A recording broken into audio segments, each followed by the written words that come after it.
सुनिए जी, भैया नाराज थे, वो आना चाह रहे थे। अरे हमसे बेवकूफ़ी हुई कि हम उनसे कह बैठे कि शायद निर्मला दीदी जिंदा है। बहुत झूठ बोलने पड़े उनसे। हम उन्हें अपने साथ नहीं मिलाना चाहते, इसलिए नाराज हैं वो हमसे। अगर निमो दीदी मिल गई तो क्या होगा जी? क्या मतलब क्या होगा? अपने घर जाएंगी और क्या होगा? लेकिन क्या? देखो निक्की अपनी जगह पे ही रहे। और निमो दीदी? तुम क्या पहेलियां कह रही हो? निम्मो के आने से निक्की का क्या? वो भैया, वो उनके दिल में अभी भी निमो दीदी रहती है और वो उससे तो बात भी नहीं करते। क्या मतलब? मतलब वो निक्की से कहते हैं कि जो जगह निमो दीदी की उनके दिल में है वो निक्की की कभी भी नहीं हो सकती। वो तो उसको अभी भी छोटी समझते हैं। यानी सुनिए जी, निमो दीदी के वापस आ जाने से एक और कयामत आ जाएगी। निर्मला दीदी का जाना भी एक कयामत है। तो वो गुजर गई तो ये भी गुजर जाएगी।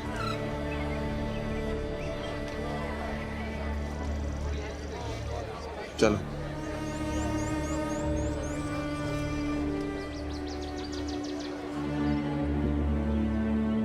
सुषमा, अरे ओ सुषमा, अरे कहाँ रह गई? जहाँ जाती है जाके बैठ जाती है। चावल भिगो दे।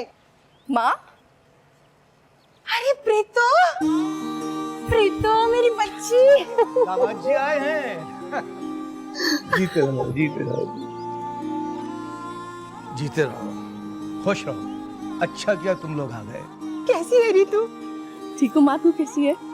अरे प्रीतो रानी, जीती रही। जीते रहो बेटा। कैसी है तू? मैं ठीक हूँ, आप कैसे हैं? आप मुझे बहुत याद आ रहे थे। मुझे भी तुम बहुत याद आती थी। लो भाई, ऐसा लगता है कि जैसे दीवान चंद जी हवा के बगुले पर आए थे और मेरा सब कुछ समेट कर ले गए। देख लो, हम बिल्कुल अकेले रह गए। ये फैसला तो हम बड़ों का था ना, बच्चों से क्या शिकवा करना। जाओ बच्चों, तुम लोग जाके हाथ मुंह धो लो। गाड़ी की काले कोला उतरे तो मैं कुछ जलपान करूं। चाची जी, मुझे एक जरूरी काम है। सवारी मिल जाएगी यहाँ पास? हाँ हाँ, टेकचंद की घोड़ी है ना। मैं बस अभी आता हूँ। अरे बेटा, अभी तो आए हो, थोड़ी देर सांस ले लो, फिर घूम फिर लेना। बहुत जरूरी काम है, बस घड़ी भर में आ जाऊंगा। अरे जानकी, जाओ बेटा जाओ। जा बेटा। अरे प्रीतो, आना। अरे मेरी तो आंखें तरस गई थी तुझे देखने को। और बता, कैसी है तू? अरे भाई रामदयाल, ये दामाद जी का सामान अंदर पहुंचाओ।